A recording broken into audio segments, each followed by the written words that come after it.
Hey y'all, hey, come on in, come on in. Hey, they said you only need two people for a meeting. Let's get it popping. Allow me to introduce myself. My name is LaDawn. You see LaDawn Rye. That's because I'm standing on something, but I'm still LaDawn. And the purpose of this channel is to create a positive space for men and women to come to, a positive space for homosexuality in the community. I am a black lesbian who's coining the black lesbian sector.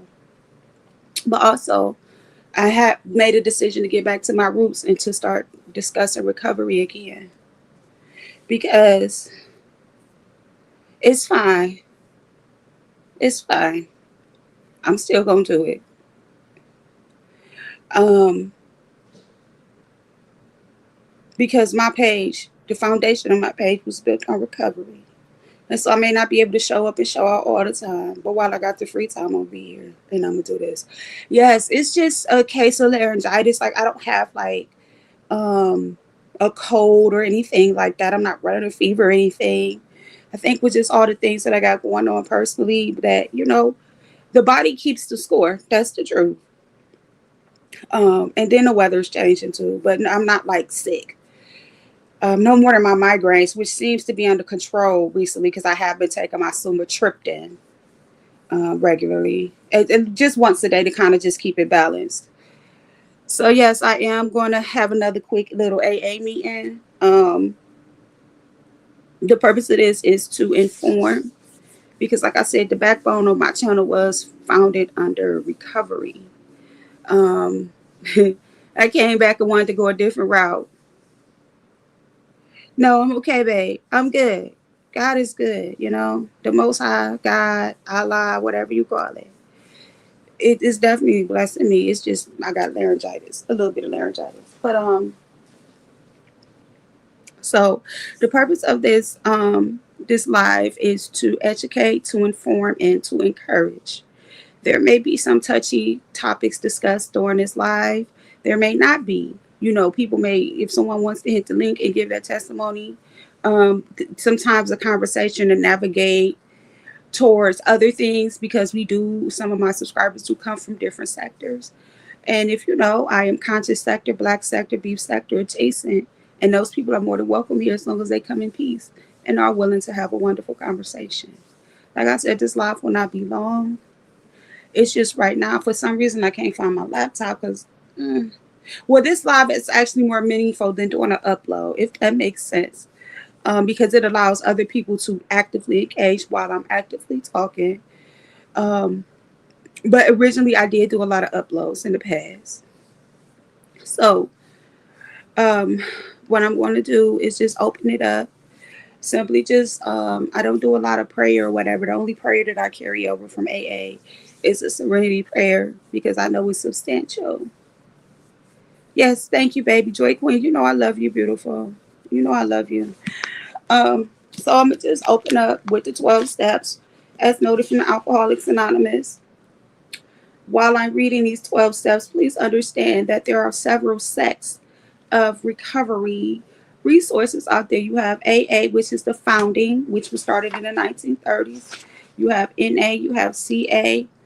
You also have EA for Eaters Anonymous. You have a Codependency Anonymous. It's so many different things out here. I'm going to read a bit of the preface just to give some people a history, just the first little part. So the book I'm reading out of is the 4th edition. And it says this is the 4th edition of the book Alcoholics Anonymous. The first edition appeared in April of 1939, and more than 300,000 copies went into circulation. The second edition was published in 1955, the year my mother was born. Crazy, right? That's over 70 years ago. Reached a total of 1,550,000 copies. The third edition, which came off the press in 1966, achieved a circulation of approximately 19,550,000 formats. Just to give y'all history. So let me say this before I go into reading. Listen, yesterday when I read out of the big book, I read out of, because I have several copies, because when I was in AA or even when I'm out in the community, I always pass them out to those who want them. It wasn't my original copy. And I wanted my original copy. My copy, and I'll show you if you want to see why. And I was looking for it yesterday. I was so flustered I couldn't find it. Again, like right a few minutes ago, I started looking for it. I couldn't find it. And I started crying and I said, God, please give me my book. Yes, I have several books. Thank you, babe. Thank you, Joy Queen. Yes, I have several books. I have plenty of books. I can go on Google. I can do all of the things. But the reason I wanted my book is because it's my book. It shows the time and effort that I put in. And it shows the things I highlighted and what was important to me. So that's why it was important for me to find my book. And I started crying and I said, God, please lead me to my book. I searched all over my apartment. I'm pulling stuff out, looking in boxes because I just could not figure out where I put it. I went to my car, came back in, and I was just like, God, please bring me to my book. Please give me my book. And then I started crying, and then I opened up one more box, and there it was. How about that? Let me do something real quick before I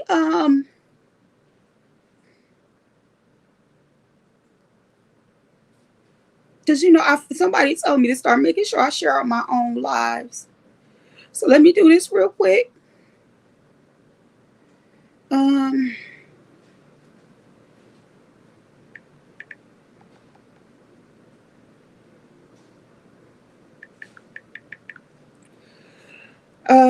Good, because my phone about to die, child. I don't be starting that phone though. So I'm gonna read.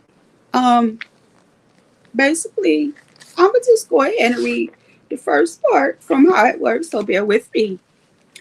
And this is from the big book of the Alcoholics Anonymous, what we started calling the big book. And this is chapter 5, which starts on page 58, and it's called How It Works. And it starts with, rarely have we seen a person fail who has thoroughly followed our paths. Those who do not recover are people who cannot or will not completely give themselves to this simple program. Usually men and women who are constitutionally incapable of being honest with themselves. There are such unfortunates. They are not at fault. They seem to have been born that way. They are naturally incapable of grasping and developing a manner of living which demands rigorous honesty. Their chances are less than average.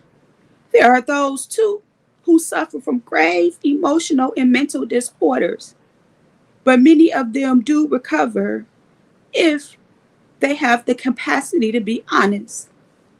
Our stories disclose in a general way what we used to be like, what happened, and what we are like now. If you have decided you want what we have and are willing to go to any length to get it, then you are ready to take certain steps.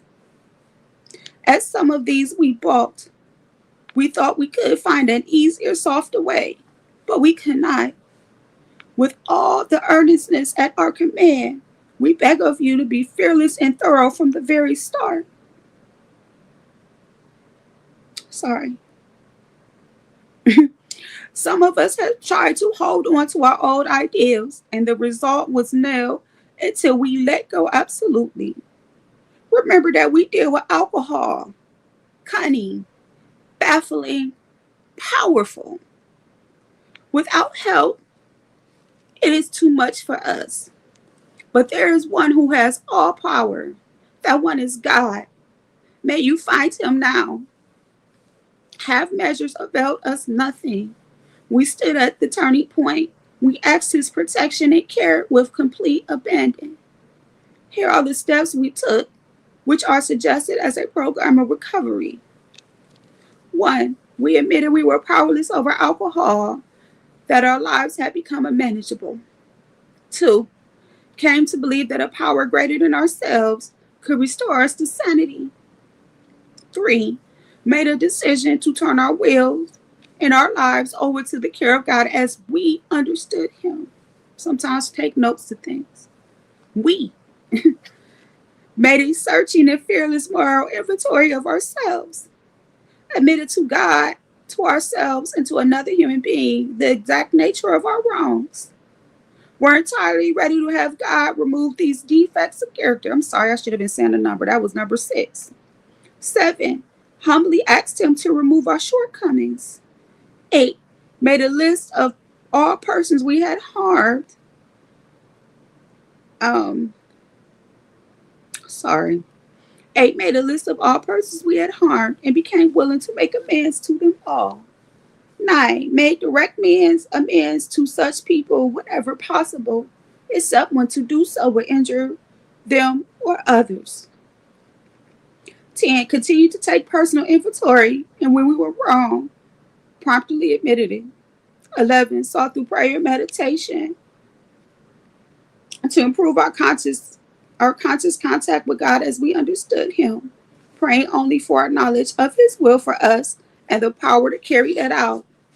And 12, having had a spiritual awakening as a result of these steps, we try to carry this message to alcoholics and to practice these principles in all of our affairs. Many of us exclaim, "What an order! I can't go through with it." Do not be discouraged. No one among us have been able to maintain anything like perfect adherence to these principles. We are not saints. The point is that we are willing to grow along spiritual lines. The principles we have set down are guides to progress. Reclaim spiritual progress rather than spiritual perfection. Our description of the alcoholic, the chapter to the agnostic, and our personal adventures before and after made clear 3 pertinent ideas. A, bear with me, y'all. A, that we were alcoholic and could not manage our own lives. B, that probably no human power. Listen, 1939, y'all. Laryngitis, Muffy. Hey, wife. 1939. Let me read this again. I'm going to start from the top. Our description of the alcoholic, the chapter to the agnostics, and our personal adventures before and after made clear 3 pertinent ideas. A, that we were alcoholic and could not manage our own lives. B, that probably no human power could have relieved our alcoholism. And C, that God could and would if He were sought. I know, babe. Muffy, you should have heard babe ranking on me yesterday. Oh my God. So the topic of this meeting is going to be B. In the big book of Alcoholics Anonymous, which was Alcoholics Anonymous started slightly before, but they published this book in 1939. There were no airplanes, there were no internet, there wasn't nothing going on. And they knew back then that no probable human power could have relieved our alcoholism. They knew then, almost 100 years ago, and even before then, because I dig deep into recovery. They had a group before AA called the Washingtonians, so we're not going to go there. But what I'm going to tell y'all is they knew that recovery had to come within self. We had to cleanse ourselves. We had to have a spiritual, not religious, but spiritual experience. They knew that it wasn't going to be perfect. And these 100, because it was about 100 people who put their foot in this book. I actually have the blueprint book. And they all agreed on one thing. The experience was spiritual.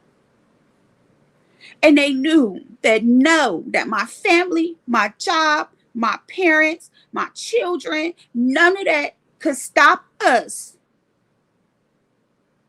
from drinking.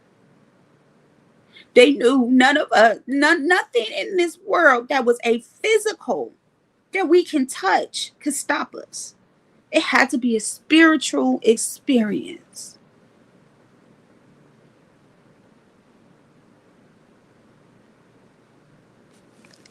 Come on, somebody. Wasn't I just talking about that earlier? Didn't I just say that earlier? See, people think sometimes we try to make points and say things, and I'm going to drop the link because we're trying to sound smart. This book, and I'm going to just give my testimony. This book has so many things written and highlighted. And on top of highlights, I underlined things. And on top of underlining things, I had a dictionary. And on top of my own personal dictionary, Alcoholics Anonymous. No, I'm not crying. I have laryngitis. No, you good, girl. Take care of the family. I'm glad you dropped down. Even if you drop down and say hello, that's all that matters. And on top of that, AA has their own reference point. They have a book to help you understand this book called the 12 and 12. And you go in, and if you go and look it up, they have little books that help you understand their purpose, to understand what they were saying, to understand what they were trying to do. This book wasn't just curated from a spiritual point. They had doctors, they had psychiatrists, medical doctors that put their point in this book. Now I'm gonna get with someone and I'm gonna see if we can formulate this, because I want to discuss with this person the doctor's opinion. I'm trying to push my voice for y'all. Okay, I'm trying to push it. I'm trying to put some emphasis on it. In 1939, they knew that no human power could have relieved our alcoholism. That means they knew that no one in this world. Let me take a drink. I got my coffee and my cigarettes, y'all. Ain't that what they do in the AAB? Get your coffee and your cigarettes. You can't smoke them no more. When last time I went to AAB back in the, you can still smoke them, but this time around, I can't smoke them. But I got mine.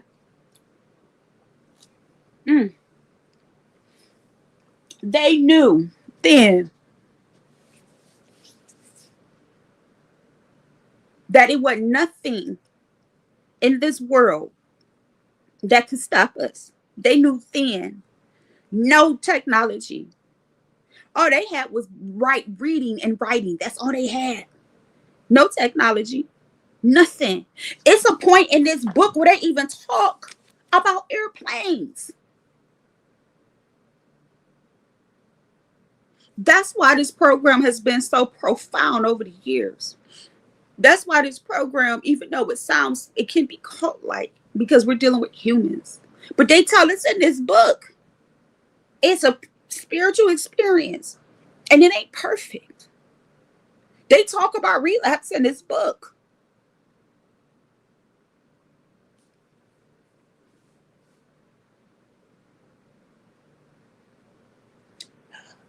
No human power could have relieved our alcoholism. That was so important to me when I first got sober and started going to AA and actually studying this book. Now this fan making me cold. Shit. Because I said, damn, with my children, with my daughters, I couldn't pull myself away from that bottle for the sake of my daughters. And before y'all try to run with this, I wasn't beating them. I wasn't mistreating them. They were not starving. When I got sober, my kids lived in a 4-bedroom house, and we had 3 cars in the driveway.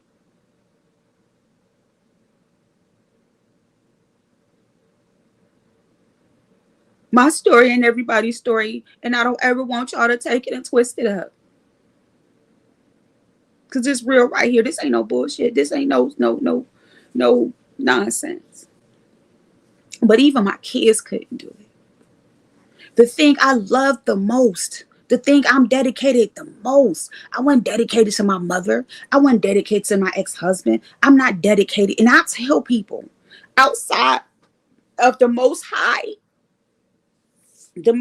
come first. My spirituality come first. My recovery comes second. and my kids come third. And a lot of people may not like that, but it's the truth.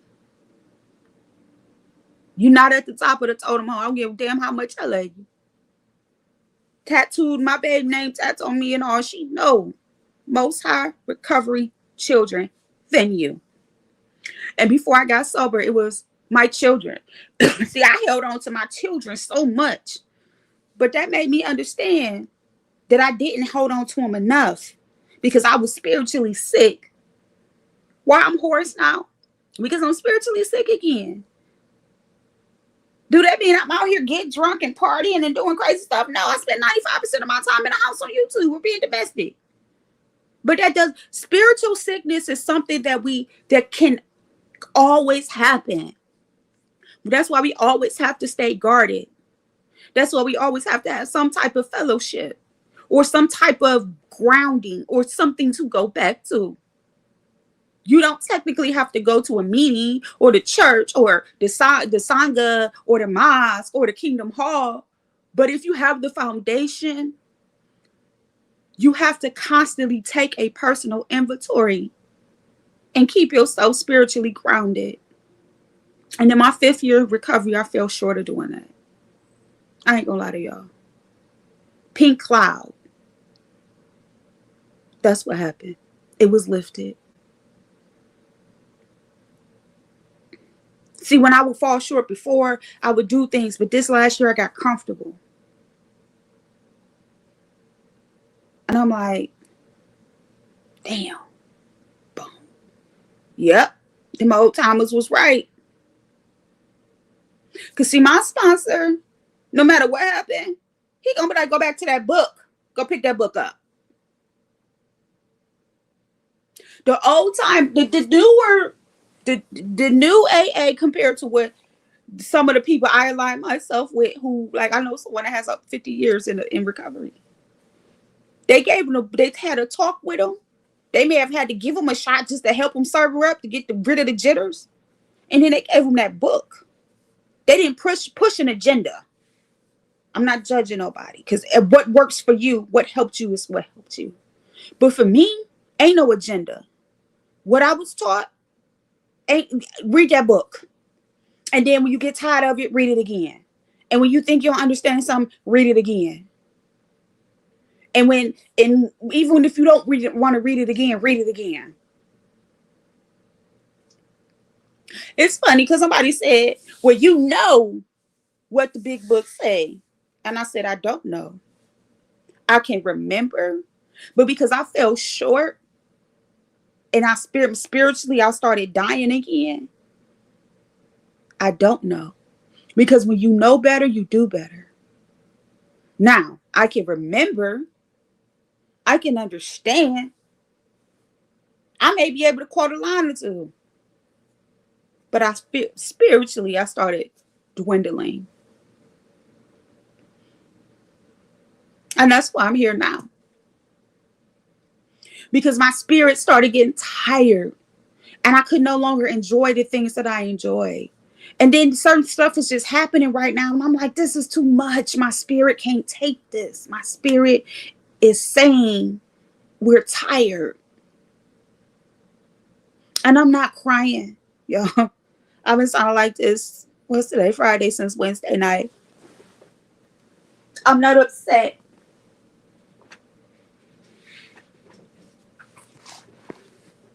It is. It is. Yeah, Joy Queen, it is. I always tell people, if you don't really know, it's so many resources nowadays where even if you just want to get an idea of what happens, it's right there. You know? Even if you want to say, I ran across somebody. Hey, you should go check this person's videos out. Because of course they're gonna get the ratchet because I'm not taking that down. You know what I'm saying? None of that. If people come and they don't want to subscribe to me because my content kind of fluctuates and goes back and forth, that's fine. You know, a lot of stuff when I'm able to make it members only, will be members only. Don't get it twisted. But for right now, it's going to stay. But during this little impromptu, informal meeting that I'm having with the 2 or 3 people that's in here, I want y'all to, if I can't, if you don't know, if you never experienced, that I can teach you what I know. And I don't know everything. But I'm like, even when I hit a panel today, I was trying to explain something in the chat, really enjoy what I said. But let me explain this to you. Why? That statement, no human power could have relieved your mind. Alcoholism. See, in a overly moral world, all right, Muffy, you have a good one. Be safe out there, baby. In a openly moral world, in a world full of criticism and lack of education and misunderstanding, people like to say, oh, well, the person could have did this, or they could have did that, or why don't they care, or why don't they understand, and how could you be so selfish and blah, blah, blah, whoopty woo. But see, in a sick mind, in an alcoholic mind, in a drug addict's mind, what you're trying to say don't make sense. What you're trying to rationalize don't make sense. The point you're trying to prove is null and void. Hey, Rennie, thank you, thank you, thank you. Please be safe. You have a wonderful day. God bless you. What y'all trying to do doesn't make sense. And they were able to figure this out in the late 1800s, early 1900s. And then they put it in a book. You saying, people are saying this person encouraged. We know peer pressure is real in the real world as adults. Okay. But when you factor in addiction, that changes the whole ball game. Because let's think about some of the people who ain't, maybe they may be social drinkers. Let me put it in layman's terms. The dudes get together, the girls get together, they go out. Tammy, I'm not saying a Tammy. Tammy is a name. Okay, Tammy going out with her girls. Tammy, it's her girl birthday. She ain't seen her girls in a couple of months. She been out, working, take care of the family, whatever Tammy got going on. But let's say Tammy is going to hang out with her people.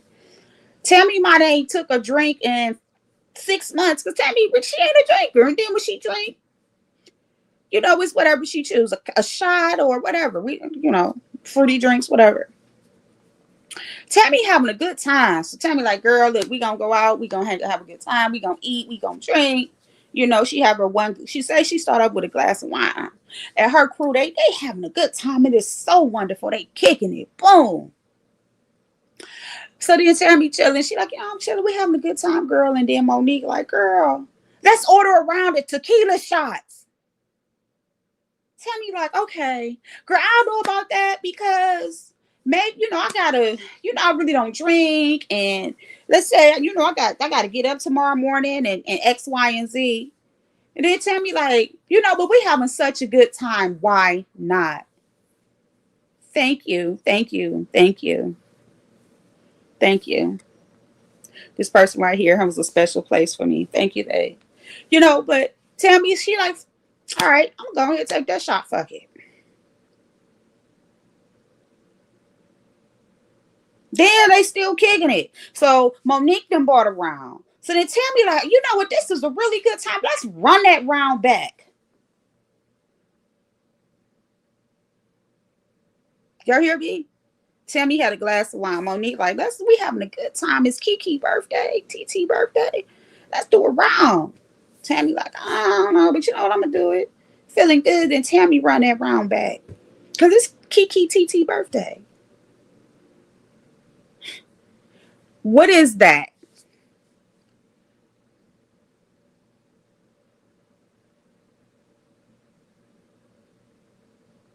Mike ain't seen his homies. Mike then got married. They don't really do. Graduated college. He got his home. Mike got a 3-year-old, right? Mike is really the upstanding guy. But it's Twine's birthday. Man, he ain't seen his crew in a year. Twine flew in from Cali. They like, we about to, man, look, it's Twine's birthday. We ain't seen our dog. We gonna, some of them like, we gonna turn up. I'm like, y'all know I don't turn up. I'm a family man. I got a career. I have a beer or two, right? They're like, all right, cool, Mike. We respect that. Now, two different scenarios. Catch these stories. Two different scenarios. Mike, like, no, I'm cool. I come, I kick it, I have a brew, and you know what I'm saying? Because I got to go home to my wife. I got a family, you know. Little Mike, you know, I ain't trying to, you know, live that life no more. Y'all, bro, y'all know I done gave that shit up since college, right? Everybody like, oh, all right, just come through, bro. Let's have a beer. Let's show off for Twine. Mike get out there. Mike get there. He like, you know what, babe? I'm an Uber. I want you to drive. You know, I'm an Uber tonight. Wifey like, no, babe, you know what? I'll drop you off and pick you up. We ain't gonna waste no money on Uber. You go have fun with the boys. You know what I'm saying? You said you're just gonna have a beer too. I know how you feel about drinking and driving now. You know, I'll drop you off and pick you up. You know, just don't hang out too late. Okay. Mike go hang with the boys. Mike see Twine, he excited. What's good, bro? They chop it up. Mike order his beer. Mike like, y'all know I ain't getting fucked up now. I got to go home. But I was like, blah, wooty woo. Everybody cool with it. All right, bro, let's just kick it. Let's have a good time. Mike's sitting there, he chilling, he kicking. He like, you know what? I'm going to go ahead and give me a shot. It's Twine's birthday. We ain't seen Twine. He out in Cali. Let's celebrate. Mike take the shot. Twine like, bro, you said you want, bro, what you doing? Mike say, I'm good. Let's kick it, bro. I ain't seen you. Mike get fucked up. I just gave y'all two different scenarios of what peer pressure in adulthood can do for you without being an alcoholic or a drug addict. Did I not? Catch it. I gave you a scenario with a woman, where the girls is having a girls' night out. She like, I'm going to chill. Then that girl, come on, let's do a round. Okay, girl, fuck it. You know, I'm good. You know, Mike say he ain't going to do nothing, but on his own, he having such a good time. Peer pressure does not have to be a negative thing. Peer pressure can guide you in the right way. Peer pressure can if your kids hanging with the right kids, that kid can influence them. Hey, the 185. Salute. Peer pressure can influence them. Peer pressure can influence when we align ourselves with people who have the same goals as us or the same views. It can be a positive thing. But peer pressure in adulthood is real. It happens. It can be intentional or not intentional, but it happens. When you're talking about, exactly, this is what I'm saying. Look, right here. You know what I'm saying? So we have to stop being so quick to judge and criticize and think before we respond. Because people react with their words. They don't always respond. The reason I bother people sometimes so much on here is, even though I'm scatterbrained, I got a short attention span, is because I'm thinking, wait. And while people are reacting, I'm thinking.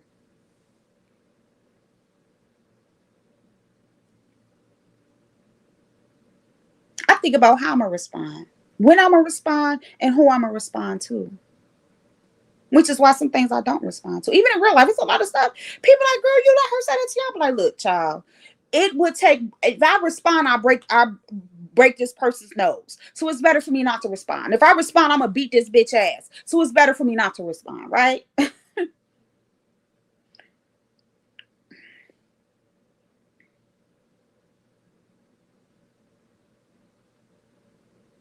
Yesterday, I talked about removing myself from situations.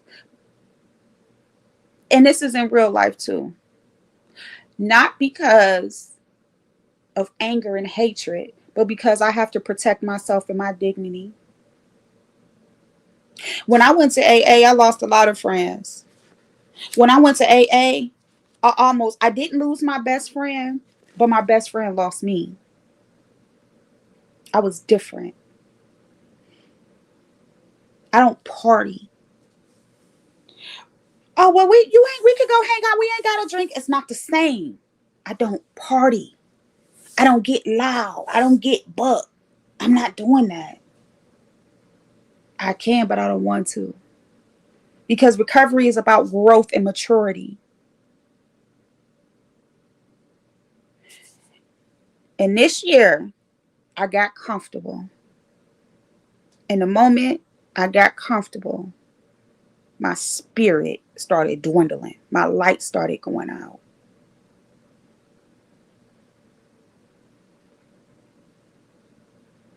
So thank you to everyone that's coming in, that's here, that's still listening. I want to double back. So I in AA they have an insert that they like to read, and it's a thing called How It Works in the Alcoholics Anonymous book, better coined and now known as the Big Book. And so I read the start of How It Works, the 12 steps, and then the last excerpt as I was taught in AA from the old timers. And so the thing I pointed out, because I have to double back, and my all I need you to do is listen. If someone chooses to donate, thank you. If you choose not to donate, this is a free message because I'm a representative of AA. And this is a free message. Hey Hood, my day one. My day one here, y'all. Don't worry, she'll snipe y'all if y'all got a fool. So let me go back because my attention span. So in the last part, I'm gonna just reread it again. Just hold on and bear with me because when I'm doing what I'm doing, I have to give people the background so they can be able to catch up real quick. So just give me 30 seconds to run through this. So at the end of the excerpt I read, it says, our description of the alcoholic, the chapter 2, the agnostic, and our personal adventures before and after made clear 3 pertinent ideas. A, that we were alcoholic and could not manage our own lives. B, that probably no human power could have relieved our alcoholism. And C, that God could and would if he were sought. So there have been some things going on recently, right, that we're talking about. We've been talking about them. I chimed in on it today. And I'm pushing my voice because everybody says I'm pushing it. It's going to be, my throat going to be sore after this, but I'm pushing it for y'all because I got to do this.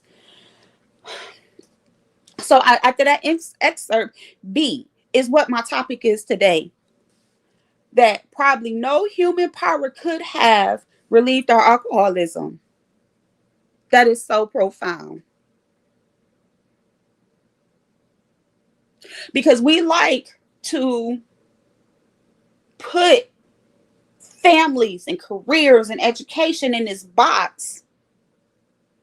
That's all superficial. Those are tangible things. You can have all that and still smoke crack. Still drink every day. Still love your family. But you'll never give them your 100% if your spirit is broken. Again, I want to help y'all understand that no human power can relieve an alcoholic.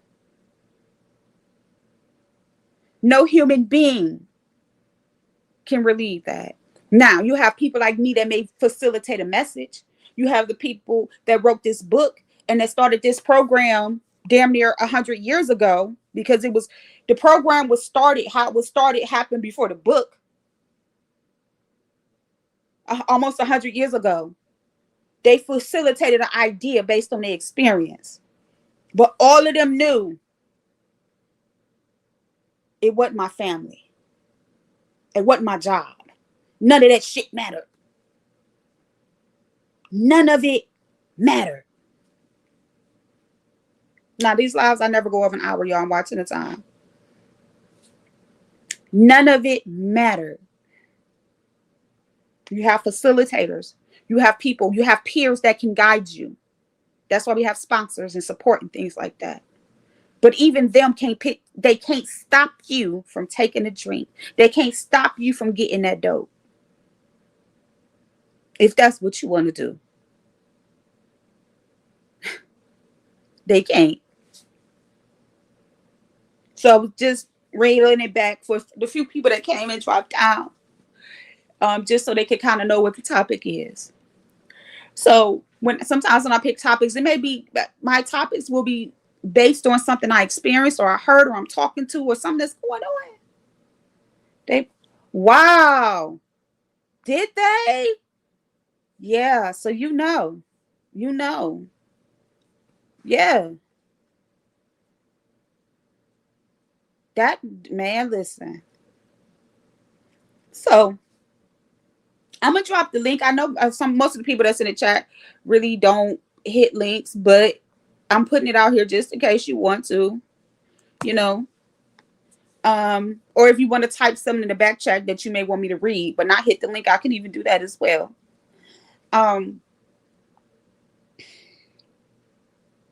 Me doing this helps. It may help y'all, but it helps me. I'm doing this for both of us. And I'm grateful that y'all here because y'all could be anywhere in the world. But y'all here with me right now listening to what I got to say. All three of y'all. So yes, the topic is that no human power could have relieved people of their alcoholism. I want to try to make sure people understand these things when they come and they click this, because I know they see me live. They want to know what I say. They think I'm about to drag somebody, or I'm about to do this, or I'm about to do that, or they may see the AA thing and think that I'm coming at somebody or gunning something. No, we don't do that in Alcoholics Anonymous.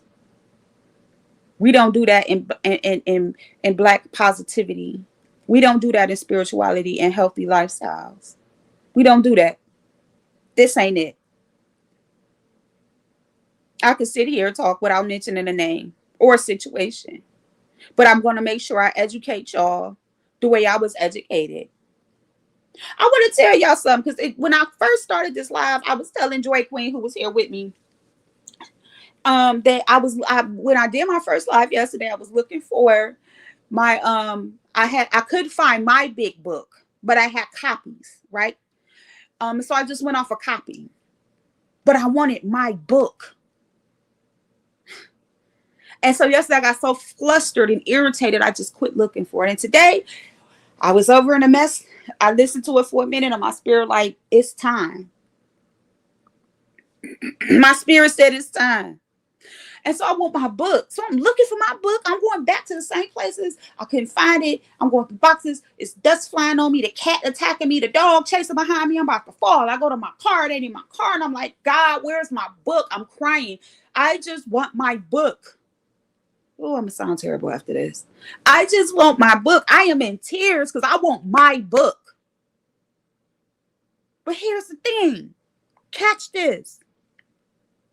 While I'm looking for my book, because I got about 100 books in here. And none of them is really beaten. I have probably 3 or 4 BS like novels. All of my books are about something. They have substance to them. I find my favorite book by Viola Davis, which I'm going to reread again. I also find, because y'all know I'm Buddhist, I'm not Christian, I don't follow monotheism. I follow philosophy. I find my book on Stoicism, because Stoicism helped me a lot. Take what y'all want with that. I find my Daily Stoic book by Ryan Holiday. Okay. I also find my Buddhist recovery book. It's called Recovery Dharma. Find that book. And then, now these are 2 profound books. I find my Daily Reflections book from Alcoholics Anonymous and my 24 hours a day book from Alcoholics Anonymous. And I'm still like, I want my book. Want my book. I want my book. I'm crying. I'm frustrated. I'm yelling. I'm like, where the fuck is my book? I found them other books. Oh, and I also, well, my 12 and 12 is always in the car. But then I find my book. And they're like, what the hell? Well, why was so dead? If you already had a copy, what difference do it make? I'm not appropriate for cam this morning. I got on like a little house dress and my head is covered. And I believe when I get on cam, I'm not ashamed, but Definitely when AA, you have to look the part to talk the part. Okay, that's one thing they taught you. You're not getting up there looking crazy and unkept and all that. If you gonna talk about, recovery and trying to encourage people, we want to show them how that we have recovered. But I will show you my book and as to why it was imperative. I'm going to show you my book because my book has my first 24-hour chip.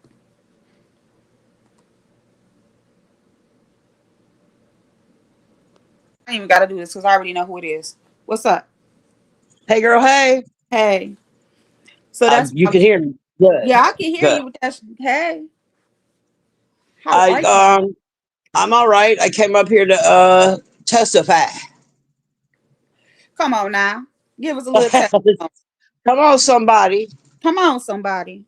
Before I do, I wanted to ask you a question. I heard you say something the other day that I've never heard before, and I've Hmm. definitely been around my fair share of alcoholics, even though I'm not one myself. I Hmm. heard you say you grieved it. I never heard that before. Could you tell me about that a little bit? Grieving alcohol is because something it was something I was so used to. No, I mean I I know what grieving. I know what Yeah. grieving means. So, I don't think I've ever heard anyone say that before. so it was the lifestyle. You know what Yeah, I'm saying? I, it becomes a part of you. The rituals, the habits, going to the store, going to your favorite liquor store, going to your favorite sure. corner store. You know what I'm Mm. saying? Um, I loved drinking when the times were good. And when you love something and you lose it, you grieve it. That's deep. That's deep. That's like really aware. Yep. That's deep and Yes. true and true. Mm-hmm. Yeah. I myself, I'm an older broad, so I'm from probably a different generation than you. And both of my parents were alcoholics, uh, and more. Yeah. And because of it, they lost custody of me. So I was raised in the system. Mm-hmm. So that was the effect it had on me. Although I wasn't an alcoholic personally, because of their lack of parenting skills and devotion to alcohol, it sent me from the age of 7 to 18 through a vicious system of many placements, many homes, many group homes, institutions, foster homes, all that. So, I grew up pretty much raising myself, if you will. Of course. Um, and I grew up real Mm-hmm. early. Even before I was removed from their custody because of their drinking, the shit that was going on in the home made me grow up real fast. I had to take care of my little brother because they were never around. And, by 7, I was already cooking stuff. Like I already knew how to make grilled cheese and spaghetti and mac and cheese. Like I was taking care of a baby that wasn't mine by Mm-hmm. 7. So, it forced me to have to grow up pretty early. And then, of course, as I got a little older, resentment. I hated authority. I hated my mother. I hated everything. You know what I'm saying? I got angry and I started fighting everyone, mostly boys. Um, and then, when I became an adult, I despised alcohol. Mm-hmm. I would go to bars and hang out with my homegirls and stuff, and we would kick it, but I never drank shit. I didn't start drinking at all until I was in my 30s. Like I hated alcohol. It ruined my childhood. Mm-hmm. Um, and I hated it. So I myself have never had, a problem with alcohol. I can drink it or not drink it. But I will say this, and this is, I've already talked about this on my channel, so this isn't new information. So I know you have to be careful and mindful of what you share on this bitch, but Mm-hmm. I already have, so just not over here. I currently have something called gloves and stockings. It's a form of neuropathy. Mm-hmm. Um, Most neuropathy is associated with diabetes, but I don't have diabetes yet. I'm working on it. Shit, but um, the neuropathy is severe. It affects my not just my feet and legs, but also my hands. Mm-hmm. I can't walk like I used to. I can't touch. I can't feel like I used to. Temperature, like snapping things. I promise you, I'm coming to a point. Like snapping things and buttoning things. Like it's all affected my shit Your daily ter- function. ter- terribly. and Hmm. there's like no cure for it. It's not like I'm waiting around for a replacement nervous system. You know what I'm saying? My shit's messed up. The Yeah. reason why I'm telling you this is because there was a space of about 4 or 5 years where I drank every single night. Um, E&J was my choice of alcohol. I Ooh, drank it every single night, girl, straight from the throwback. That's throat. throwback. And I did that because of a situation that happened, and I couldn't process it, and I couldn't sleep. So in order to sleep, I had to get drunk every night, and that is when my big toe started to go dead. Mm. And so it started over the foot, and then the other foot, and then up the leg, and then the other leg, and then my hand, another hand. And so when I finally got all this testing, I've had all the tests you could think of, all of them, MRI, EMG, I've had them all. And my research and talking with doctors, it seems as though I did it to myself with E&J. Hmm. Yeah. I seem I have fried my own system just for those 3 or 4 years of me drinking every single day because of what I was going through mentally. It legit, I did it to myself. Yeah. And it So, happened. right. So when you talk about grief, when my kids are grown now and gone, and I have grandbabies. So now's the time where I'm supposed to be planting a garden or going on a cruise or doing things that I want to do because I'm old now and my job is done. Well, now I can't do those things because I can't walk like I used to, and I can't get down on the ground and plant a tomato. I can't. It's not. If I get down there, it's going to take 3 or 4 people to pick me up. There go my wife So right there. Oh, hey, babe. I love you. I grieved a lot.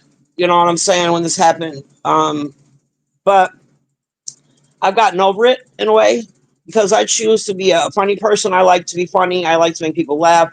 I like when people are around me laughing. I want to laugh, laugh, laugh. So Hmm. I can't sit around and cry about it or Or not. focus on what I don't have. I can only focus on what I do have. Right. So alcohol has affected me my entire life, even if I'm not drinking it. Yep. And it can and will. RY sis, I see you. I love you. Thank you for coming through. Miss Catherine, hey, thank you for coming through. And that's what I also wanted to say. When we go back to thinking about everybody's physical, like for me, alcohol whooped my ass mentally. You know what I'm saying? I have some residual, but I was able to catch it in time because I still took care of myself throughout the years. It didn't beat me down as bad as it do some people, right? But I'm Hmm. not gonna say it didn't whoop my ass. Like when I got sober, I went through, when I tell you that detox, when I tell you going to the doctors, having to go back. Now I brush my teeth every day, twice a day a lot of times. I'm fairly healthy with my hygiene. When I finally got sober and went to the dentist, because I think I waited for like 2 years because I always put my children first. But I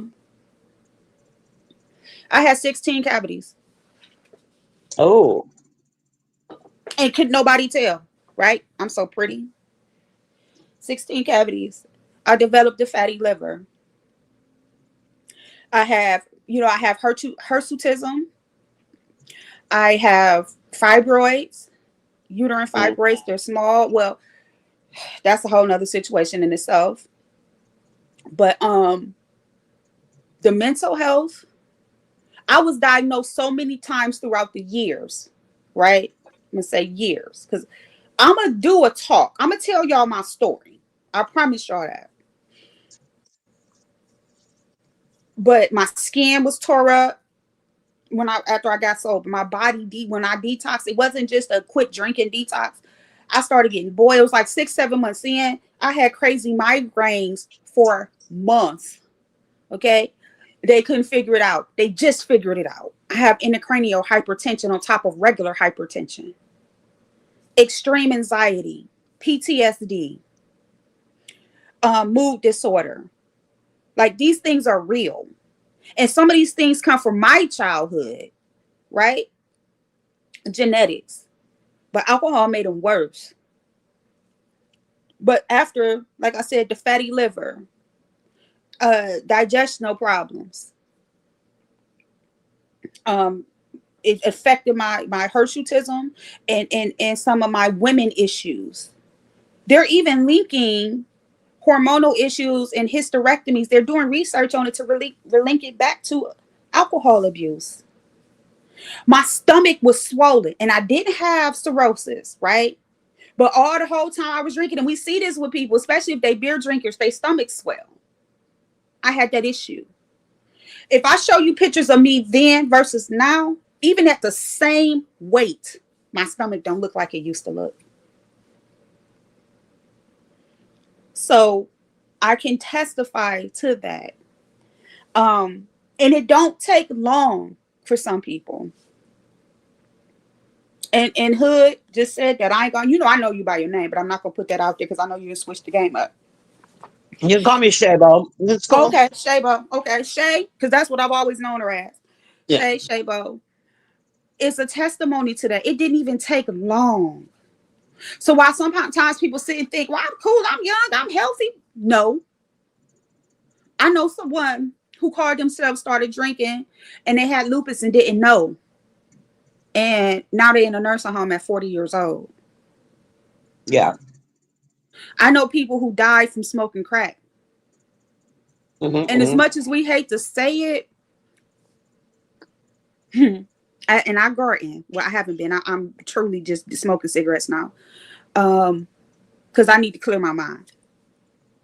Marijuana can and will be addictive if you have an addictive genetic trait. And they say addictive personality, but it's more of a genetics, not the personality. You can become addicted. And it can hurt you. One of my siblings has heart issues from smoking. And this boy is healthy. And when he went to the doctor, you know what they told him?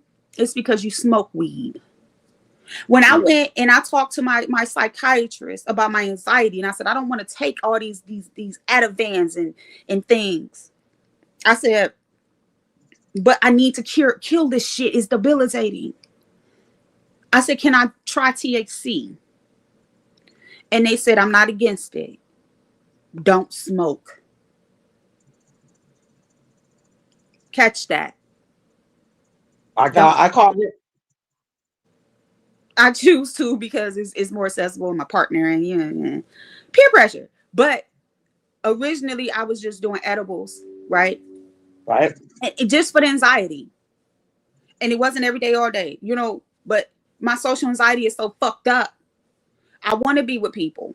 I want to hang out and have a good time. But when I tell you, when I started trying to hang out with people and have a good time, I would lock up. And the worst feeling in the world is for everybody to be like, what's wrong with you? Why are you acting like that? You ain't drinking 3 years. You ain't drinking 4 years. You ain't drinking a year. What's wrong with you? But my medical professional, the only recommendation they said is don't smoke. And we monitor I take certain medications carefully. Now, they know, my medical practitioners know everything. My medical doctor, my psychiatrist, and my psych nurse. I don't have a therapist anymore, but they know everything that I do. I don't mask it. There was a time where I did when I was drinking. They used to ask me, hey, Angela, thank you for coming through. They used to ask me, oh, well, how many drinks you have a day? I don't drink every day. I just have a beer or something. Meanwhile, I'm going home that night and I'm drinking a whole 6 pint and a half pack, a 6-pack and a half pint.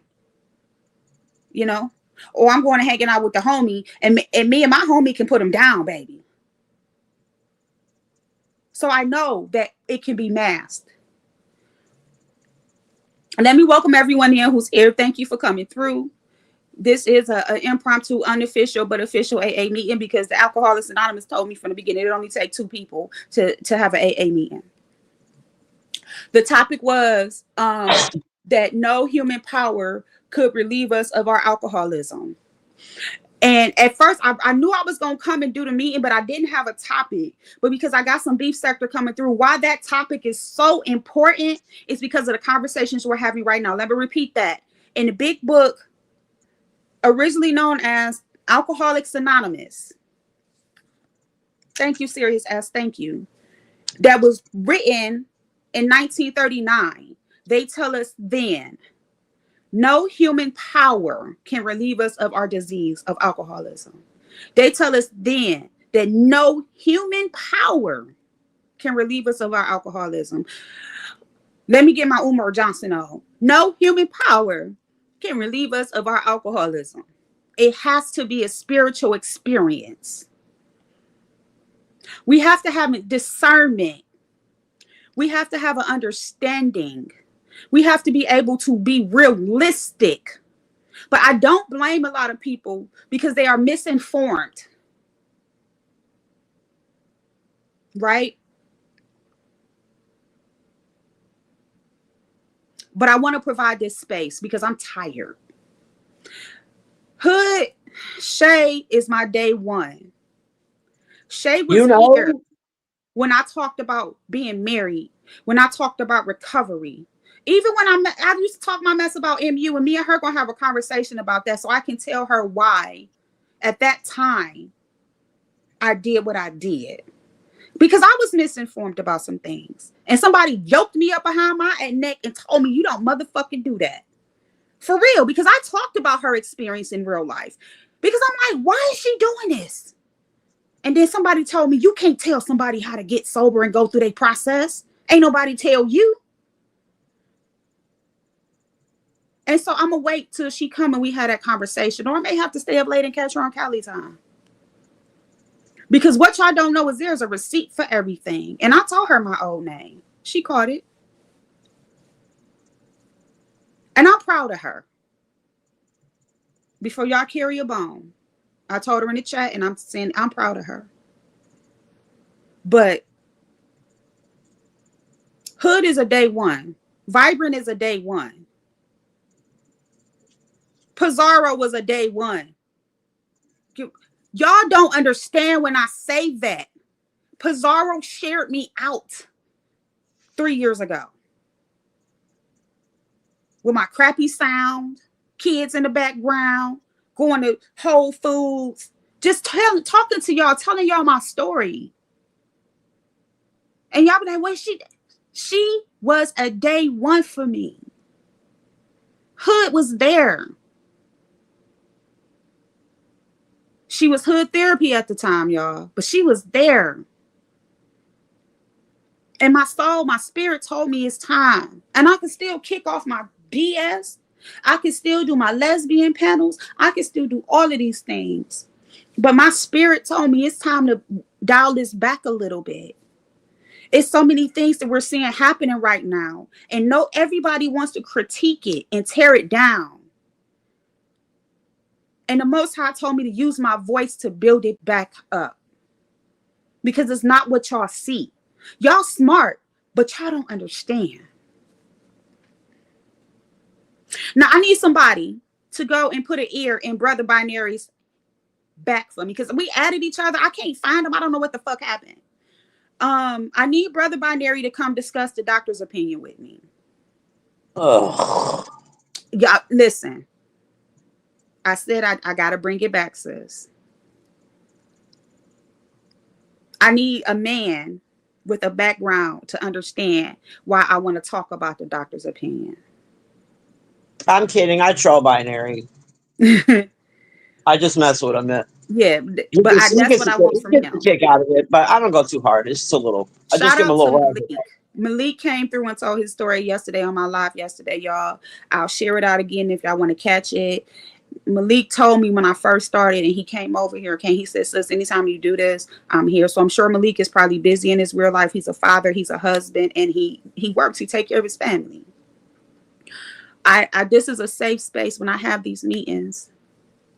And I gotta facilitate them now to get to where I can have the memberships, and in those memberships, I'm going to monitor my members. I know you can't, but you can know who is your member.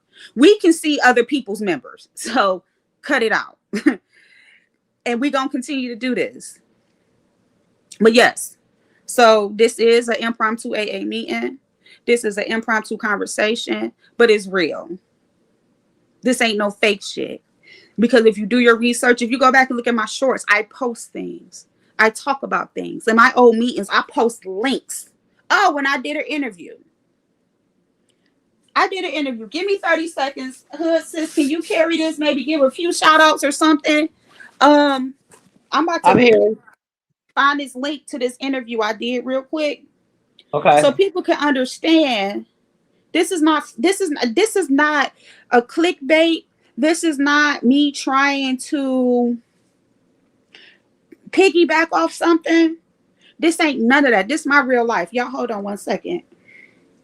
Um Ooh, she about to leave me in charge of the beeps in the beef sector. Oh no. I'm here, y'all. Hey Sirius. Hey Angela. Hey Captain Pal. I gotta be real careful what I say over here because I will get in all kinds of trouble, and that's why I don't hit links. I just that's be all right. chilling in the chat because I'll get in trouble, girl. Don't get me to talking about any person because somebody gonna be mad about it. We ain't gotta talk about nobody. Cause Good. that don't matter. When we go out in that space, we do over there. You know what I'm saying? Over here, hey, it don't matter. Like I said, I'm not exploiting, I'm not taking advantage. I'm not using this as a money grab. I'm not doing any of that with this. What I am simply doing is what my spirit is asking me to do. Is Yeah. to carry the message. Yeah. So there was one day, I which is what found the led me video. to I'm my copying the link. drinking. What do you say? Keep going. I'm about to copy this link and put it in the chat. That led to that serious, a couple of years, 3 or 4 years of drinking. Um, there were a couple of young men that tried to kick my door in, in an attempt to rob me. There was three of them on my porch, and they were kicking my door, but they couldn't get through because of my own ghetto security system, which was a butcher knife through the door frame. I don't know if you know what I'm talking about.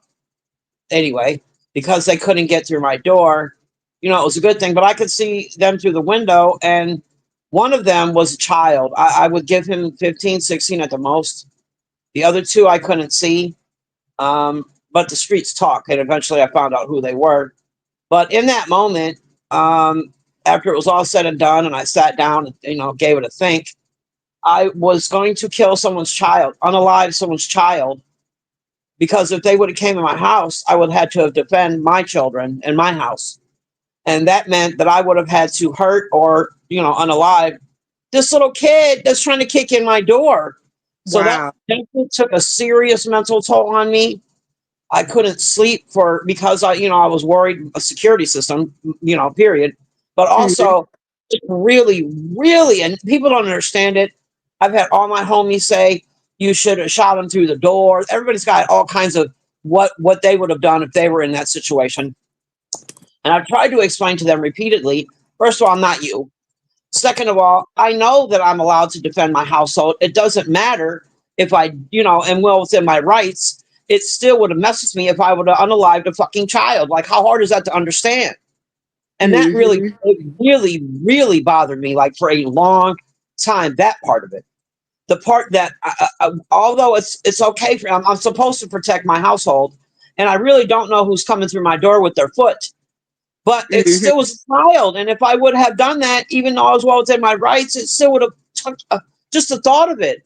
Yep. Me unaliving a child, like for any reason whatsoever, it like really took a toll on me. So I took to the NJ in order to go to sleep. Mm-hmm. I get it. Yes. So, I pinned the link to the interview I did on here. If you guys want to, go check it out in the future, the link is pinned. My mod is up here with me, so I don't expect her to run the link. But if there is a mod somewhere, I know Babe probably still at work. Can you run that link for me?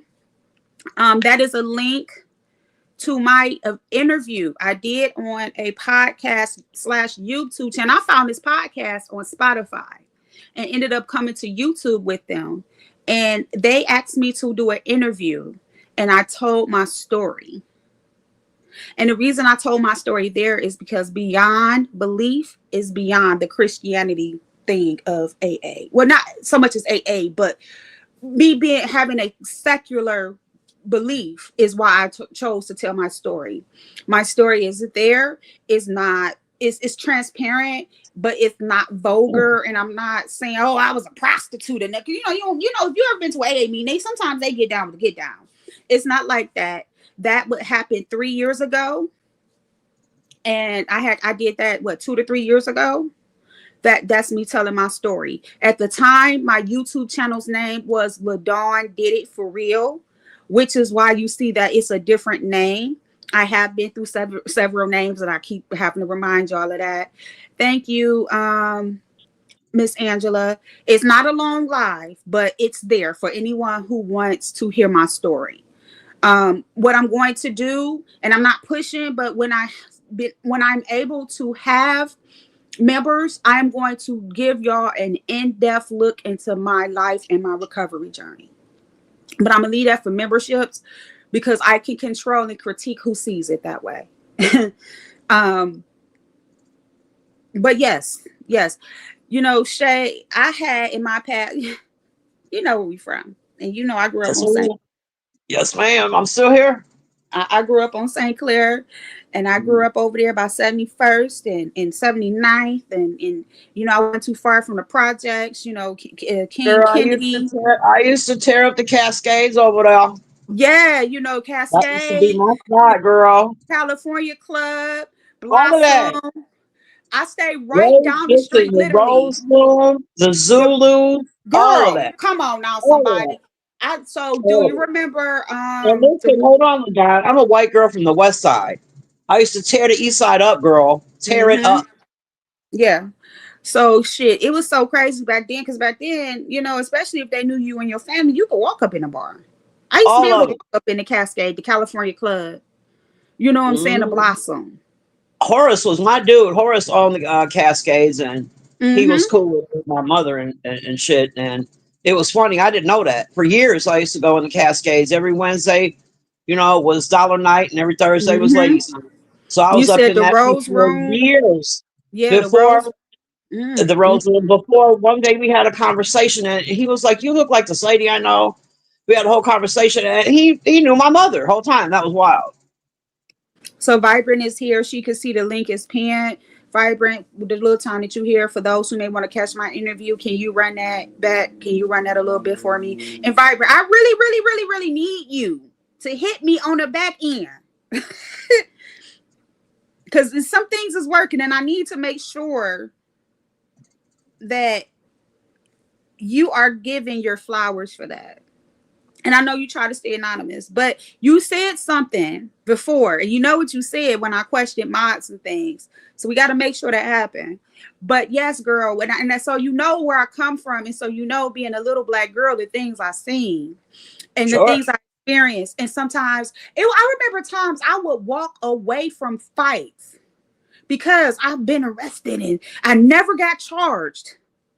And don't go look for it, y'all, because you ain't gonna find out I was a kid. But I remember I got into this fight that was so bad one time. And my uncle was one of the people that responded as a police. And he took me home. And he said, the only reason I'm not going to whoop your ass is because I'm a man. And I don't believe a man should whoop a woman, hit a woman. Did he whisper it to you like that? Man, listen, because I tore that girl up. When I tell you, tore her up, she was walking around. Listen, and I had to learn because I would get so angry because of my history, because my it was just I had a rough life. So when I fight, I get angry. And when I argue, I get angry. And that's why I be pulling away because I know I will fucking hurt you. But like my family called me the Incredible Hulk because I turn into a different person when I go there. And I'm gonna stop you. They damn near have to take me to the hospital. And they have to strap me down and sedate me, and don't let me be drinking. Oh, it's a wrap. Listen, when I say the Most High has blessed me, the Most High carried me. Because there's so many people that's been in our situations that's either still in them, didn't make it out, they didn't know how to stop, they lost their careers, they lost their families, they lost their freedom. Hmm. And some people just so mentally messed up in the head. It ain't even about drugs and alcohol. They still just lose things that we take for granted because of lack of self-control. Mm. But let's talk about that because that all goes into dopamine and endorphins. We get mad. People sometimes enjoy getting mad. They enjoy that rush because it's a rush. You know, they enjoy them feelings. They enjoy it. I know people now that love to fight but don't really drink, don't smoke. Got you. Got you. Got you. All right. I'll run with that. I got you. I can take that. I try to be the same way, girl. I'm a cornball. And people don't believe that. I'm a cornball. Like, I know people think I be in the back. I don't be in the background doing shit. I like a post and keep it moving outside of here. How you doing? God is good. Like, but I'm like that in real life though. What Vibrant just said is me in real life. Like people are like, you don't come around, you don't do listen. What you got going on is too much for me. Even when I was drinking, I separated myself. Like I had friends that I was cool with that when I started, you know, when I got my career and started having kids and different, like even when I had my first kid, I separated myself from a lot of people. When I finally became a nurse, I separated myself even more from people. And then when I became somebody's wife, I was like, oh no, boo. Mm-mm. Don't call me telling me your nigga whooped your ass because I ain't nothing like that going over here. You know, and so I get that. You know, you have to protect yourself and your anonymity and your sanity. So Vibrant don't want to be bothered, but I respect her stance. But if there was ever a time where I could show her gratitude, I would. Just know that. But I understand anonymity, you know. I do understand anonymity. But I'll just tell you every day that I love you, Vibrant Love, because I do.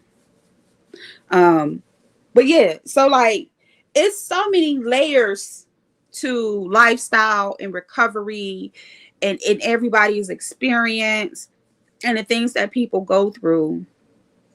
You know what my first memory of domestic violence is? My first memory, I was about 5, maybe 6. It was my mother's pimp Mm, beating her ass in the living room. That's mm. my first memory of domestic violence. My Oh, and my it escalated. It mother fighting my escalated. father. Mine was my mother fighting my father because she was sick of his Well, drug shit. my household situation when I was a child before I was removed from their custody was very strange. It was the 70s. My obviously parents are white.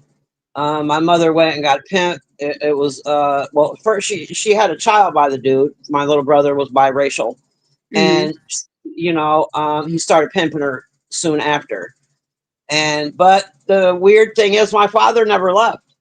Like he still stayed there, and he went to work every day. He was a raging alcoholic, but he got up, went to work every day, and still came home. And they all lived in a house together, like it was the freaking Ghetto Threes Company. mm, And and that was what parties, pretty much every night. Then guess who had to clean it up in the morning at 6 years old? I'm, cleaning up beer bottles and shit. mm-hmm. But I see a lot of, domestic violence just amongst the three of them. Like my mother used to beat my father up, and then, he would go to work, and then old Pimpy Pimp would come in and beat her up, and then she would go out to work. It was just a lot of domestic violence with that alcohol. Yes. And then even as an adult, a couple of my homies are alcoholics, and they're completely different people when they're sober. It's my homie, you know what I mean? But Mm-hmm. when his ass will have one too many, come out of the bathroom, and he's a whole different dude. Now he wants to tear the house up. Mm-hmm. Yep. So that alcohol. But then I know another dude who doesn't really talk much, and he's kind of the guy in the corner in the back and just kind of watching. And then when he drinks, he turns into lover man. He just wants to bang every broad in sight, and he's trying to get everybody's number. So it's strange to see, to watch, how people, the different reactions people have when they're drunk. Yeah, You it know. is. It's like a switch that get cut. That when you are that advanced into the addiction stage, it's like a switch that gets cut on and off as soon as you take that drink. It's like it activates something. You know what I'm Yeah. saying? And so, like, and that's why I tell people too, the reason programs like Al-Anon was so successful with partners, but definitely with children. They have like a teen, a thing for teens and different things like that that can go to these fellowships and kind of talk about their experiences in recovery.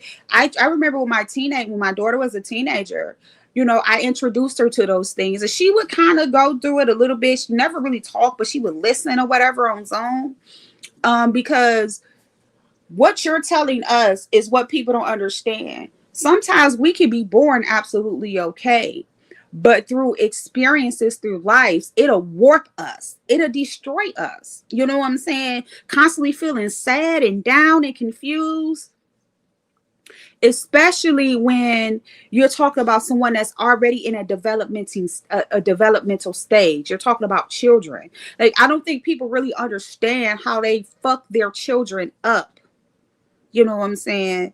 Something that was born perfectly, but then have to get in this life and navigate in different ways. It is proven that stress and desire, anxiety, and different things like that causes disease. That's real.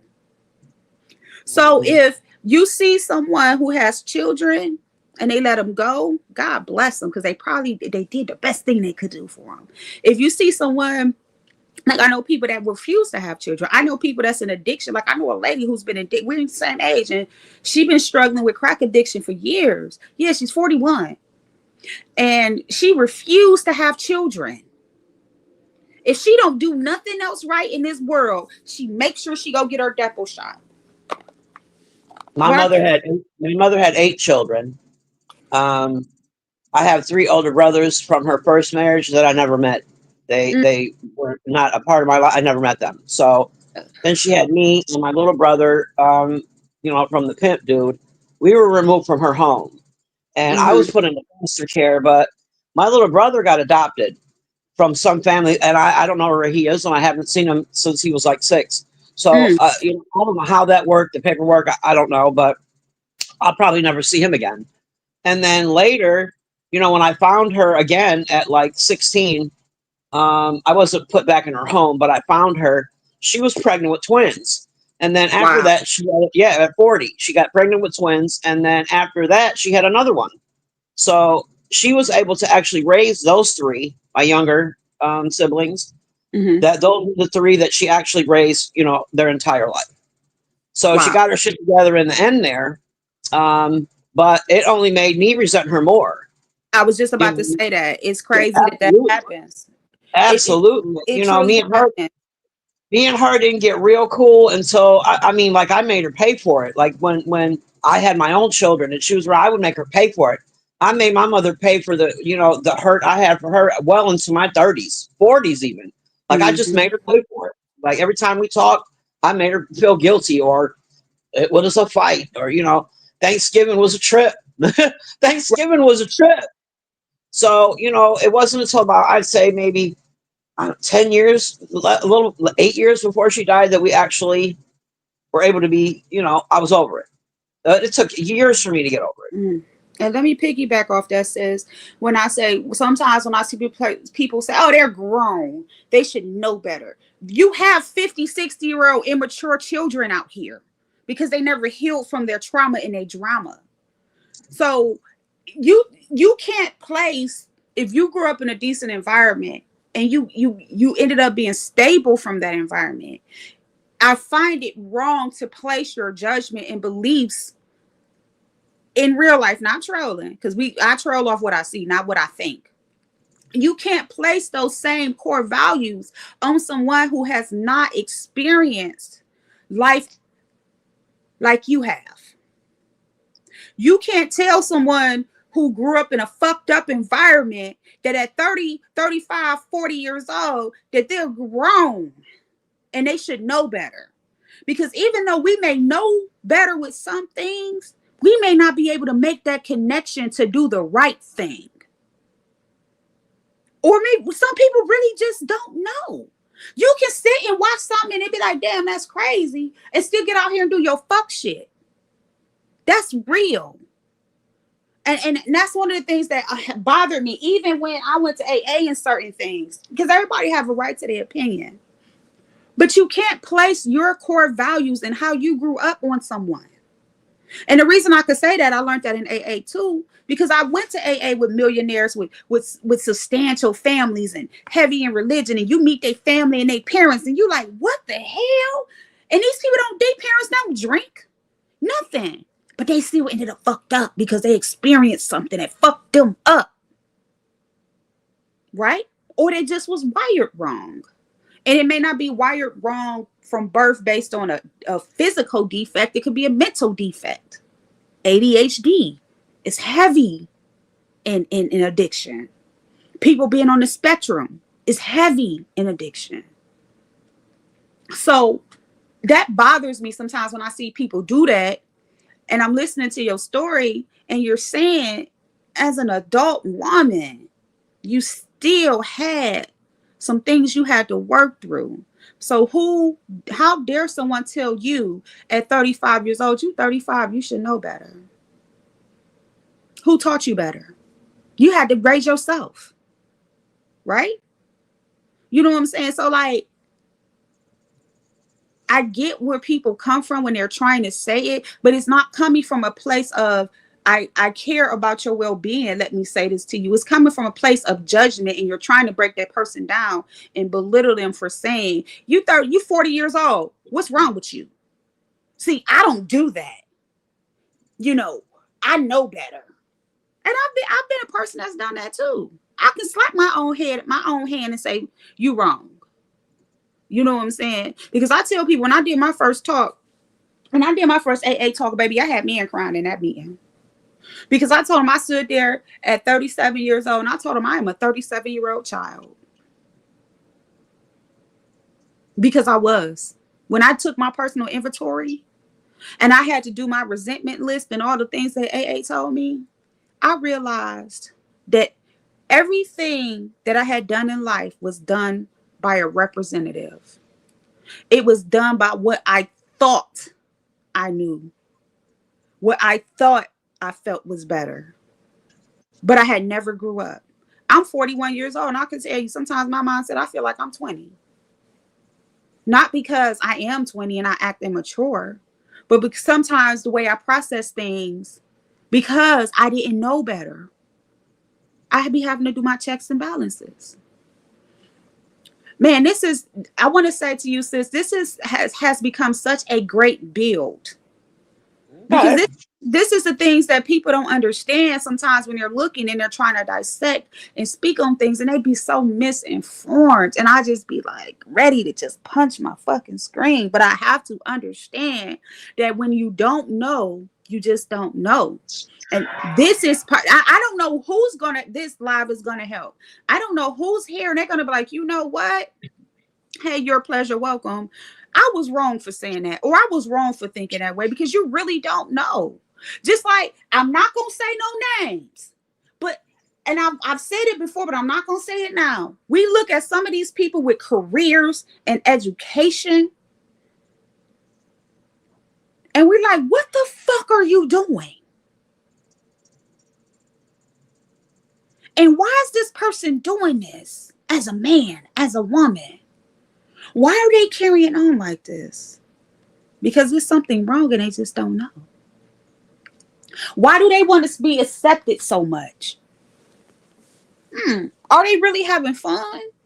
Or is it really just a display of something they haven't worked on and know, and they, although they have made so many great strides in their life, they're still lacking in a space in their, within themselves.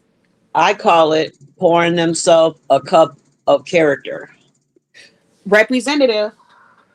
You got to pour you up a cup of who you are right quick, or you Yep. ain't nobody, or you ain't Yep. nobody. Yeah, Mm-hmm. I see that all the time. Like I said, I know a lot of alcoholics, been around them my whole life. Yeah, yeah. And there's the saying, a cup of courage. Yeah, yeah. But there's also pouring yourself a cup of personality, and that's terrible too. Mm-hmm. That's a terrible thing. Yeah. So It's, it's just crazy, man. I, This has I, been I'll, I'll say this in the beef sector, because I try to no smoke for me, but Lemon is like that. Lemon, when he's not drinking, is, you know, not so talkative, and then he pours himself up a cup of personality, and he's Mm-hmm. cussing out everybody, and talking shit, and calls himself the king, and like some the wildest shit. Like he pours himself up a cup of courage and personality every night. I want to share some with you while you're here.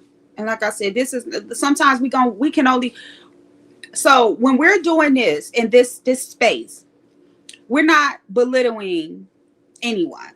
We No, only talk about what we see, and we sure. can use those situations to educate. So I want to share this. Give me a second, because it's a little read, but I want y'all to understand this. I'm going back to the big book, y'all. Now, y'all grab y'all cup of coffee or something, light your cigarette, whatever you're doing. If you pour up a drink, hey, pour you. Hey, I am not the arbitrator of what you do. Okay, this is the excerpt I want to read to y'all because I read this yesterday, and Shay, you was here yesterday, but I want to help these people understand something. So this excerpt starts on page 60 of the Alcoholics Anonymous, better known as the Big Book. It says, being convinced we are at step 3, which is that we decided to turn our will and our life over to the care of God as we understood him. Hell, maybe I needed to talk a little bit. Now I'm getting my voice back. Um, Let me start over. Being convinced we are at step 3, which is that we decided to turn our will and our life over to the care of God as we understood him. Just what do we mean by that? And just what do we do? First requirement is that we be convinced that any life run on self-will can hardly be a success. On that basis, we are almost always in collision with something or somebody, even though our motives are good. Most people try to live by self-propulsion. Each person is like an actor who wants to run the whole show, is forever trying to arrange the lights, the ballet, the scenery, and the rest of the players in his own way. If his arrangements would only stay put, if only people would do as he wished, the show would be great. Everybody, including himself, would be pleased. Life would be wonderful. In trying to make these arrangements, our actor may sometimes be quite virtuous.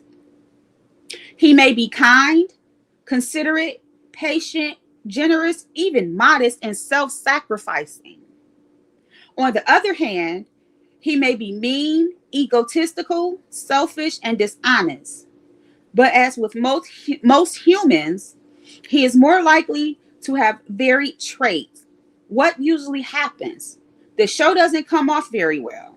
He begins to think life doesn't treat him right. He decides to exert himself more. He becomes, on the next occasion, still more demanding or gracious, as the case may be. The play, still the play does not suit him. Admitting he may be somewhat at fault, he is sure that the other people are more to blame. He becomes angry, indignant, self-pitying. What is his basic trouble? Is he not really a self-seeker even when trying to be kind?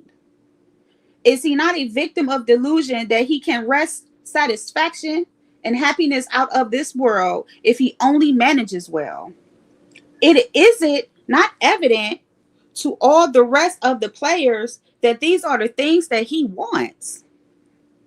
And do not his actions make each of them wish to retaliate, snatching all they can get out of the show? Is he not, even in his best moments, a producer of confusion rather than harmony? Our actor is self centered, egocentric, as people like to call it nowadays.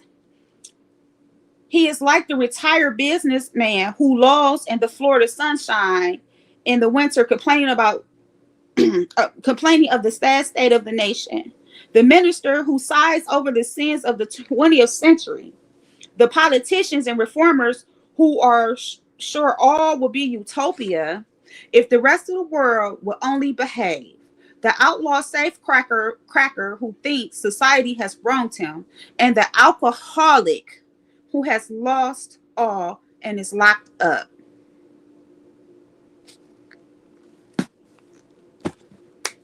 Clock it. Did y'all catch that? Clocking. Did y'all catch that? So, There's this man I know who's an alcoholic. mhm. Um, and every time he gets drunk, he turns into Captain Morgan. He gets that pose. You got it. You know what it looks like. I don't care Mhm. where we are. We could be at the bar. We could be outside barbecuing, sitting on the porch. It could be in my kitchen. He will find a way to turn into Captain Morgan and tell us and try to teach everybody in the room something because he always felt like he knew more than everybody. Mhm. As soon as he got a certain amount of sips in him, Captain Morgan leg came out, and he just felt the need. Did nobody ask him nothing? Did nobody ask you to teach us a lesson, learn us something? Nothing. Mhm. And he Yep. just, his bravado. He's beating on his chest. The cup of courage. Uh, Mhm. I don't know. Let me That fell out of me. let me know that's good because I know a couple of them. Let me add to this. Now we're on page 62. Selfishness, Mm, self-centeredness. That we hmm think is the root of our troubles. Driven by 100 forms of fear, self-delusion, self-seeking, self-pity. We step on the toes of our fellows and they retaliate. Clock. Sometimes they hurt us, seemingly without provocation, but we invariably find that at some time in the past, we have made decisions based on self, which later placed us in a position to be hurt. So our troubles, we think, are basically of our own making. They arise out of ourselves, and the alcoholic is an extreme example of self will run riot, though he usually doesn't think so. Above everything, we alcoholics must be rid of this selfishness. We must, or it kills us. Can somebody type that in the chat? I'll read it again. So, our troubles, we think, are basically of our own making. They arise out of ourselves. And an alcoholic is an extreme example of self will run riot, though he usually doesn't think so. Above everything, we alcoholics must be rid of this selfishness. We must, or it kills us.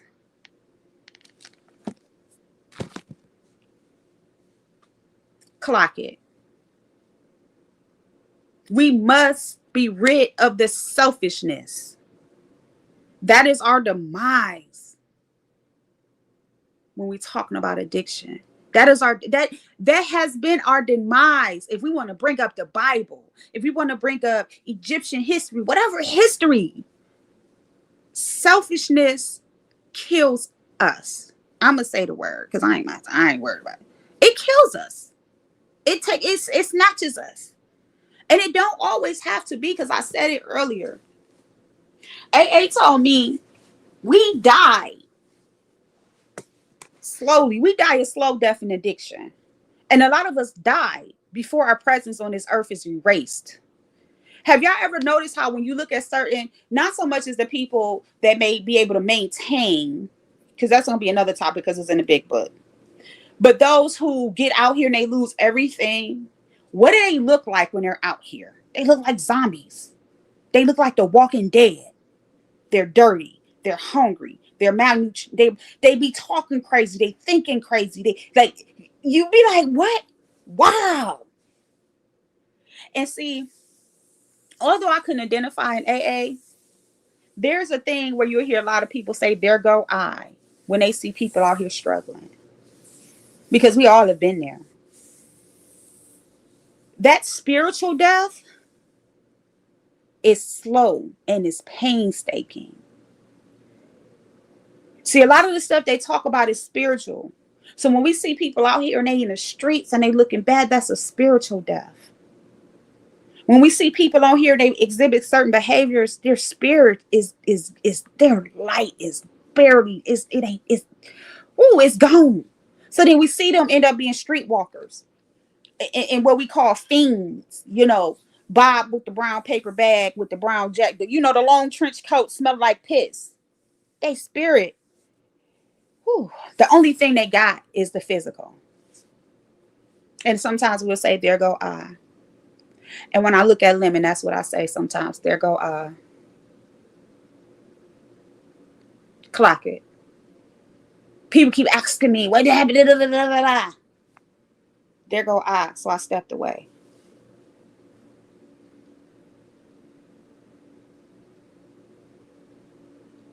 Y'all gotta clock what I'm saying. I don't want to be nobody else. I couldn't fathom going to my sponsor and even having a conversation. Because see, my sponsor is very well rounded. He's an older man. He's 75 and he's very into technology. He's not dumb at all. I couldn't fathom going to my sponsor and telling him, well, what you been doing, blah, blah, blah. And I'm telling him, you know, that I'm watching somebody on YouTube and this is that and the other. Because if I tell him, he going to want to know. Okay. But then I'm sitting up like, well, I feel this way and I don't like this and I don't like that. He going to say, well, why are you entertaining it? Why are you enabling it? You know better. If you can't help that man, leave him alone. If I go tell him about other, because it was times I would tell him about other people, and he'd be like, if you can't help him, leave him alone.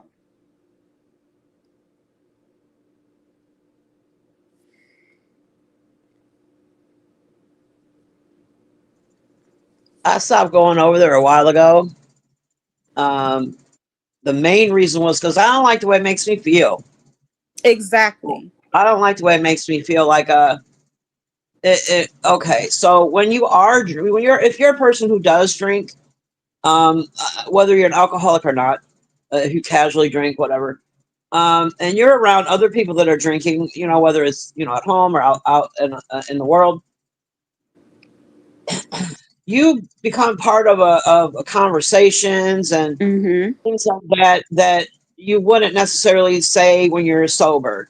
So when you are sober and you're around a gaggle of drunk folks, it's a turnoff. It's like It just really don't sit well. annoying. It's annoying Right. as fuck. And, sorry, Mm-hmm. it's No, sad. you good. You could curse over here. This is a And then space. you'll look at this, group of friends who are all drinking, and you're sober, and you're like, "Damn, I used to sound like that. I used to act like that. That's how I look. That's how I sound." Mm-hmm. But when I look at him and I'm listening to him, I'm very uncomfortable. I don't want to be around drunk people unless I'm drunk too. That's just Child. how I can't relate to the level you're on because I'm rational right now. You know what I'm saying? I'm Mm-hmm. rational right now, and you're not. And And it's not entertaining to me. It's not funny. It has pockets of humor, but overall, it's sad to watch. Like, how long are you going to stand and watch the dude who's dancing in front of the corner store begging you for change? Like, how exactly. long are you going to stand there and watch that dude before it becomes no longer entertaining and sad Mm-hmm. now? Yep. But we live in an exploitation era. I mean, and let me say this: it's several people that just not now, but even in the past that I stopped watching because something about them changed or I didn't like the way they was moving. I'm not gonna bring their names up, but it was some people from the black sector that I was there. And then when they transition, I'm like, I don't like this. Sarnetta. And I will say Sarnetta because it's Sarnetta.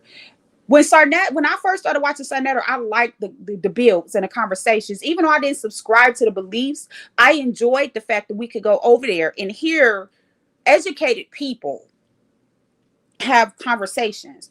But then when that Natasha that shit started kicking off, and I'm trying to get a feel for her, and then it just really went. You know what I'm talking about? I was like, yeah, I don't like this. I don't like this. I don't like this at all. You know what I'm saying? And so that's why I feel bad. So when I say what I'm saying, I can't, I'm not just talking about current events. It has been several people. I used to send Sinetter cash apps. I used to send Sinetter super chats. Clock it. And everything got a receipt on it, baby. So when it started, then when Taharka Bay did, Binary really brought some memories back. What made me start really fucking with the pie was when I seen them nudes. I was like, oh, wait a minute. Oh, she got a BBL. But wait a minute. I couldn't believe it. You can't be a representative of. spirituality and women is, and I'm not saying that people can't have a past and make mistakes, but we know that shit wasn't old. That was new stuff. I can't align myself with that.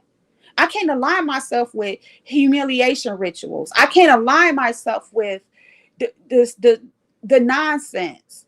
You know what I'm saying? And then if you're a woman and you choose to do that, why are you doing that with strangers? I can't align. If you that's your husband, that's your wife, that's your longtime partner, and you want to send him a cock shot, go ahead. But we sending cock shots to people on the internet. Thank you, Rennie. Thank you so much for your time. I do also hold lesbian panels. My next one will be held tomorrow. Let me go ahead, and then I'm planning a show. It's just a lot going on in my personal life, but all of these things are going to roll out. I will keep these AA things going, these topics and discussions. The lesbian panel, stay tuned for that, and many other things. And sometimes I do impromptu lives, and every blue moon I get a little risque and cut somebody out, but it ain't never to belittle them. It's usually a response to a response. Okay. Thank you so much, Rennie. If you're still here, I appreciate you. God bless you. Have a great weekend. Peace and blessings to you and your family.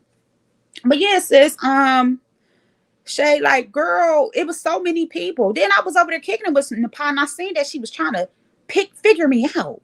Cause I don't know if you remember, but back then, if my side netter modded you up or shouted you out, baby, she was on you. And I'm like, wait a minute, I want this man. The fuck he gonna do for me? If he like what you got going on, I ain't got shit coming. Cause everything on me is real. Some things are bigger than others. And I just feel bad. And then when I seen what happened with her and Queen's Throne, when she tried to say she didn't flag Queen's Throne, and Queen's Throne, remember when she pulled out that receipt, showed that email? And what name did it say? I said, yeah, I'm cool. I'm cool. Judah Natzara was someone I was kicking it with. And then I started noticing how he was moving. And then I'm like, this nigga drunk. I'm cool.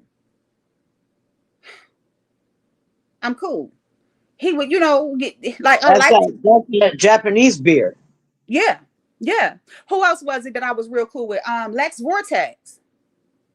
Man, I Girl, love me some. let me tell you about one Lex Vortex. But then I started seeing how he was moving with the ladies. I said, oh, yeah, I don't like that. Yeah, Let me that fuck. fool got issues, man. He's a funny little dude. Yeah. Um, Mm-hmm. I was a mod for him for a while, Me and too. then him and Sister Nanny were going back and forth, and I was a mod for her too. I was too. And I don't take sides when people argue if it's not my business, you know what I'm saying? But Mm-hmm. if something's funny, I'm gonna laugh. That it just Right. is what it is. Sorry. Um, Mm-hmm. and one day his ass was talking about how he was about to start eating weed for the next 30 days. He wasn't going to eat anything but weed, like actually eat it, not an edible, like actually put his hand in the sack of weed and eat the weed out of the bag and drink nothing but water because he wanted to see what it was going to do to his body. And so I Lord. clowned him for about a week every time he went live. I clowned him about eating weed. Like, what's wrong with you? Just eat an edible or, whatever. Mm-hmm. It wasn't too harsh. I didn't go in too hard. But then him and Nanny were going back and forth, and he got upset with a comment I made to him about eating that weed. And he took my stick and said, "You could go over there with Sister Randy and kick rocks." And that was that Yeah. was the end, that was the end of our connection. And since that's why I keep telling people when they see us over in certain spaces and they think they may not understand we've been watching the drama. We just watched it in other spaces. Yeah, You know what I'm saying? We just watched it with different people. And sometimes, like when they move funny, I move around. Hey, because I supported him. He another one. Gotta feel my dog. Because when he was kicking what I liked, he kicked it, and I will support you. But if you start moving shaky or start doing something weird, I'm gonna move around. Because listen, I can't support the BS. If it don't align with my spirit and my way of thinking and what I'm trying to do in this life, I gotta move around. That's real talk. You know what I'm saying? And with those extremes, when you're talking about those, we're talking about particular people from that sector, that era. They started moving real crazy and pushing crazy agendas. Why the fuck would you be sitting up here talking about you about to eat weed? I could see if you say I'm a steep it, make a tea with it, see if that effect do. You know what I'm saying? what made you think that people weren't going to make fun of you for saying that stupid shit? Right, Like right. you're telling me you're going to eat weed for 30 days, dude. That's what you're not a sandwich, not no lettuce. You're not going to put that weed in some butter and make you a brownie. You're just eating. Of course, I'm going to clown your dumb ass. It Of sounds course. real cult like. It sounds real cult like. You know what I'm I don't saying? know how. I don't know how it worked for him. I got kicked out and I left.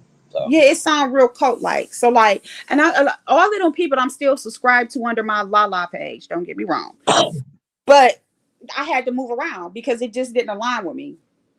Um, I didn't like how he did another female, how he was playing two females against the one, and one of the females I did communicate when we got cool with, and then I feel like he put a battery in her back. You know what I'm saying? Because one minute we was cool, and then it kind of just fell to the wayside. And I respect her. You know what I'm was saying? it that what's her Dina chick? What was her name?